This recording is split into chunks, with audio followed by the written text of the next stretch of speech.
men feel stressed if their female partners earn more than 40% of the household income, according to new research by Joanna Sirda, lecturer in Business Economics, University of Bath in the UK. This is on the conversation. The best marriages, she finds, are probably based on teamwork, but it seems individual contributions do matter, specifically who earns how much of the household income. Now, before I go into this, let's remember just a little while ago, maybe around the turn of the century,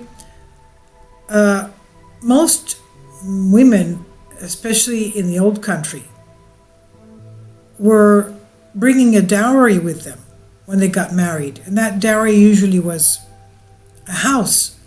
And she had all her linen and her kitchen utensils, her pots and pans, and her dishes, and her towels, and her everything. The house was ready. The mattresses, the curtains, the carpets, everything was ready. And that was the dowry of the woman. And if it was a big house, so much the better. And the man, as her husband and the father of their future children, would have been the breadwinner of the house. And most women already had the house ready and furnished. And they were not expected to work. They were expected to be the queen of their castle, the queen of the castle, and take care of the house and the children.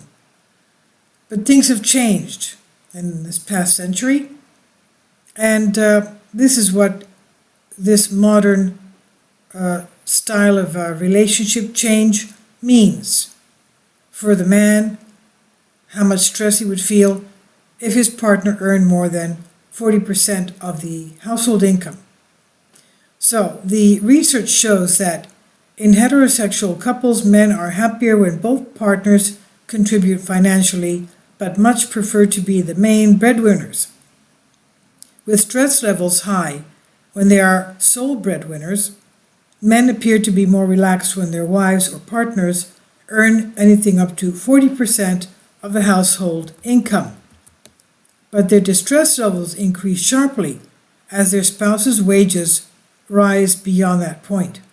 And they find it most stressful when they are entirely economically dependent on their partner, their wives, that is.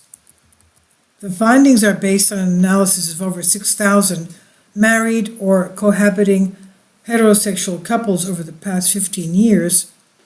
Levels of distress are calculated based on feeling sad, nervous, restless, hopeless, worthless, or that day-to-day life is an effort. Men who are only earners are relatively unhappy, but they were not as stressed as men who partners are the principal earners. Neither of the extreme scenarios is good for the male mental health. The exception is men who knowingly partner with a high-earning woman. These men do not appear to suffer from higher psychological distress when their partners earn more. People do not pick their partners at random, so if a woman was the higher earner before marriage, then the potential income gap was already clear to the man, perhaps even a reason to partner with them. The balance of power. There are a variety of reasons which may explain why husbands who are out-earned by their partners may suffer from psychological distress. When one person in a couple earns a much greater portion of the income, of the joint income, it may create a relationship imbalance. For example, if the relationship deteriorates significantly, the possibility of divorce or separation can make the lower earner feel more vulnerable, financially speaking. These effects are larger among cohabiting couples, possibly due to a higher probability of breakup. Even if breakup is not on the cards, money that comes into the household predominantly through one partner also affects the balance of power. This is important if partners have a different view on what's best for their family, how much to save, what to spend their money on, and various plans and big decisions.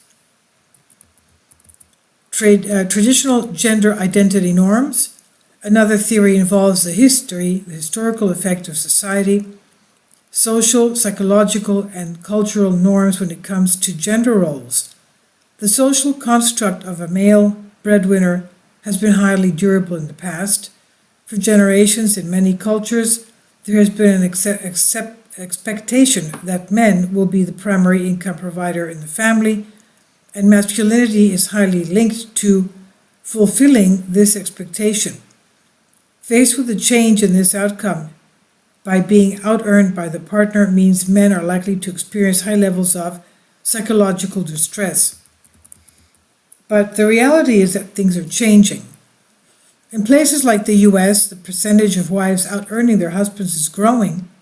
In 1980, only 13% of married women earned about as much or more than their husbands. In the year 2000, that figure almost doubled to 25%, and in 2017, it was 31%. This trend is likely to continue into the future, and similar patterns have been observed in other countries as well. The stress of being a sole breadwinner, on average, men in my study said they experienced the lowest levels of psychological distress when their partners earned no more than 40% of household income. But for men, being the sole breadwinner may also come as a psychological price, for even if social gender norms support the situation, being the only income earner in a household comes with a lot of responsibility and pressure, and so may result in significant anxiety and distress. And while the emerging profile of a female breadwinner and its possible consequences has been widely researched, very little attention has been devoted to the psychological hurdles faced by male primary breadwinners.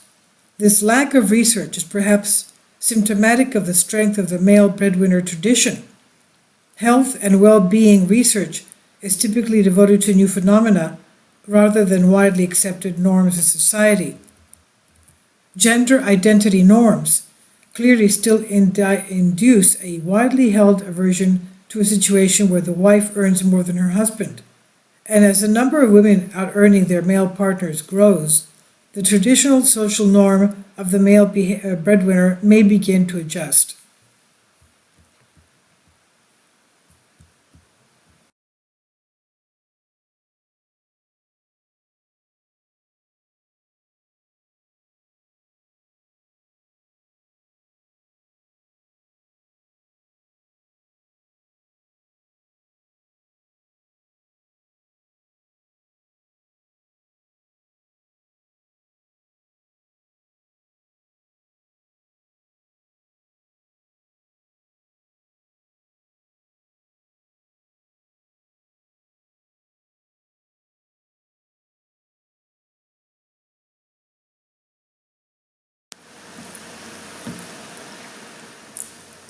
If you'd like to join me on my Patreon account, you will hear content not covered by mainstream media.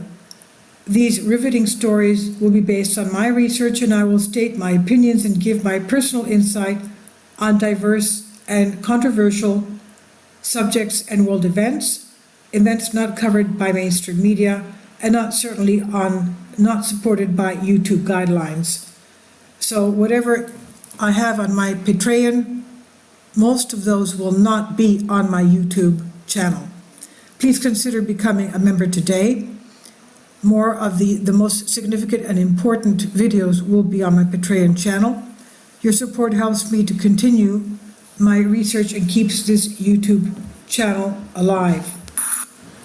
And we depend on your support, your generous charity, because we help economically challenged families here in Athens, Greece, in Kapota, and we also help the young generation with university tuition and the community around our church. Thank you.